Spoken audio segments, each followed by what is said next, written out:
Good morning. I wanted to do a short video here to show everybody how to fix a problem I've been dealing with on a 2014 Mercedes GLK-250.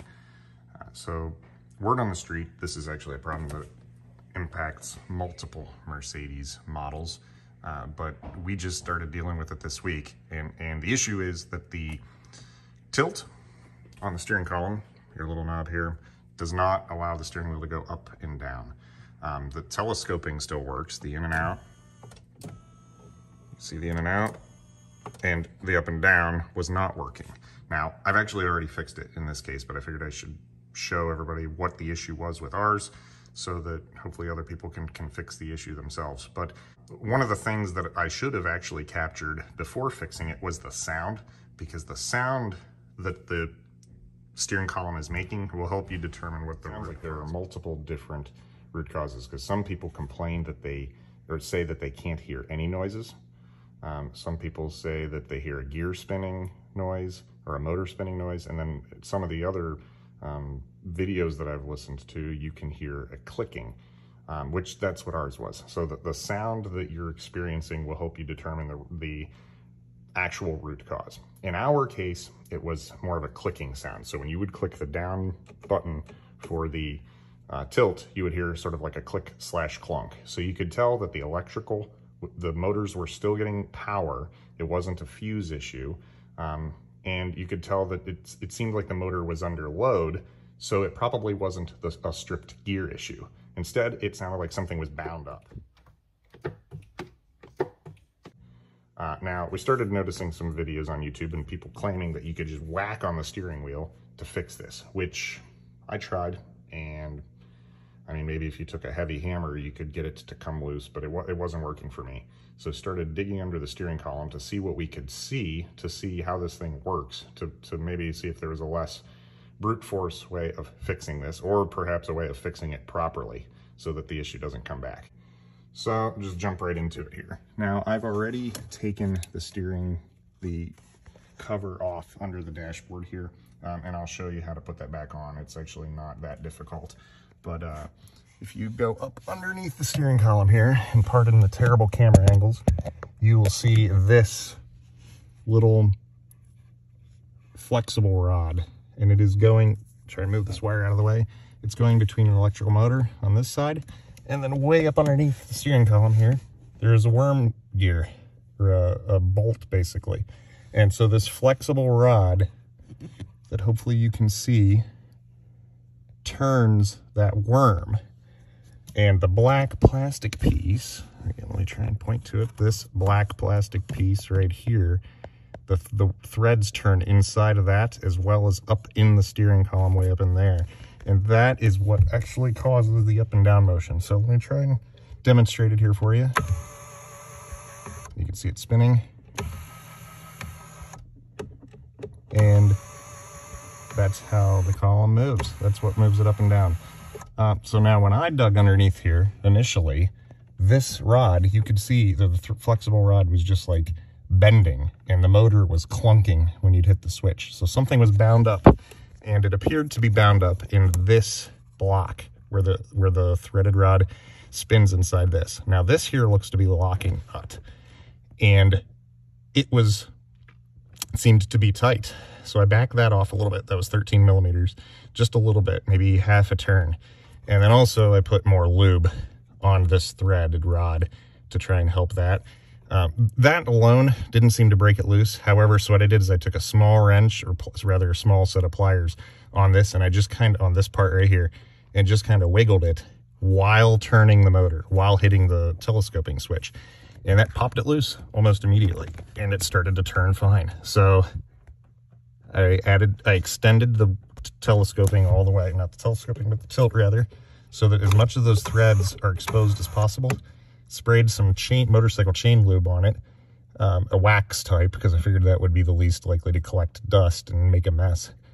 And knock on wood, everything seems to be okay. So now I'll show you some of the parts and how to put them back together, because there are a few small tricks here. 1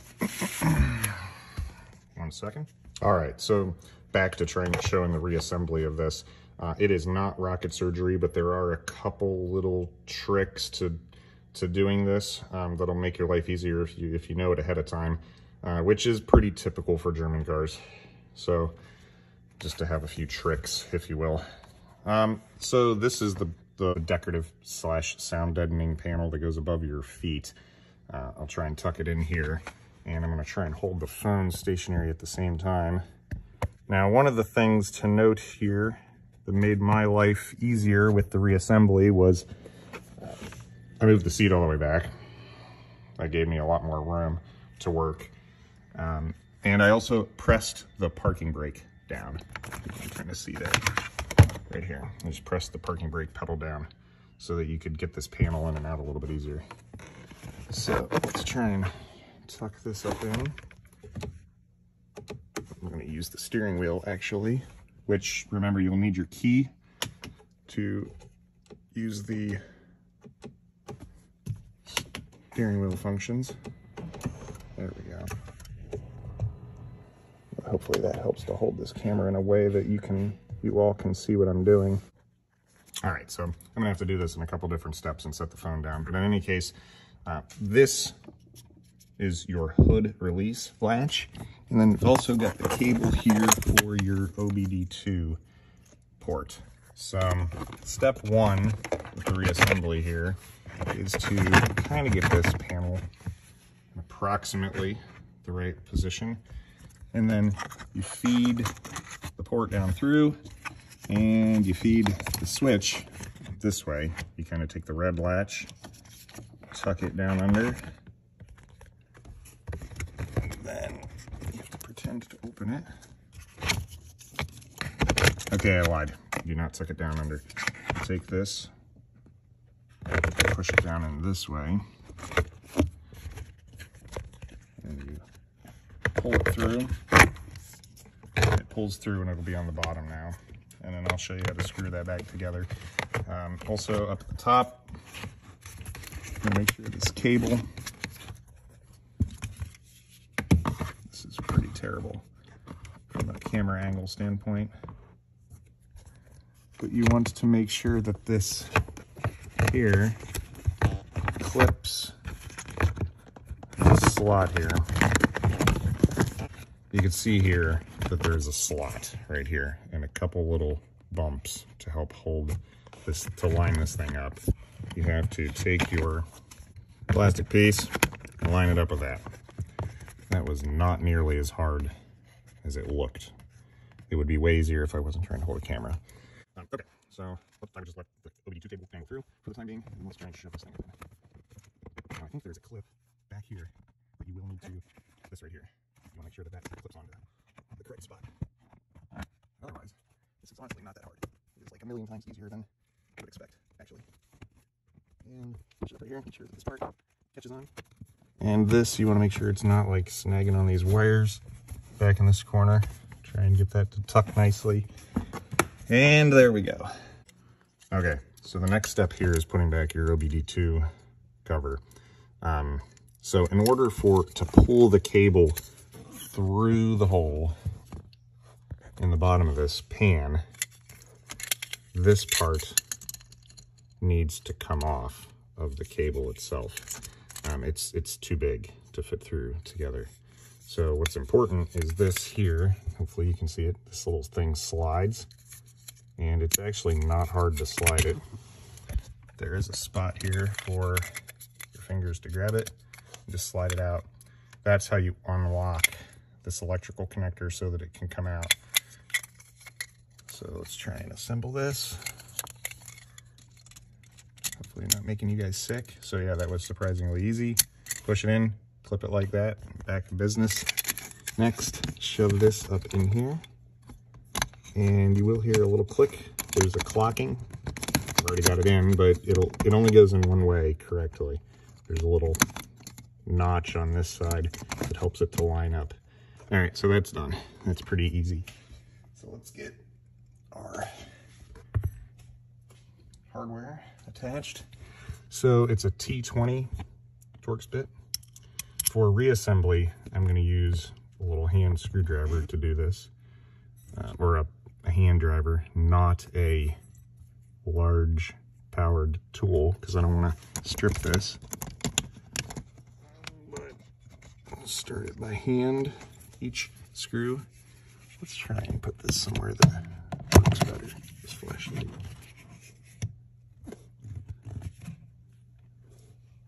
Okay. Anywho, use the little hand tool. As with any screw going into plastic, you want to turn it counterclockwise first if it's a regular thread until you feel it click in and engage with that first thread. That way you're not stripping it. And give it a little snugging by hand. Let's get the other one. Second screw here. Just get it to stay by hand. Backwards until you feel the click. There you go. Or hear the click. And tighten it by hand. That's in business. Now this part here was a bit of a pain in the ass. So I'm going to have to probably set the phone down. Because the only way to make this work is you have to hold the latch, the hood latch, in the open position to get the screw in there.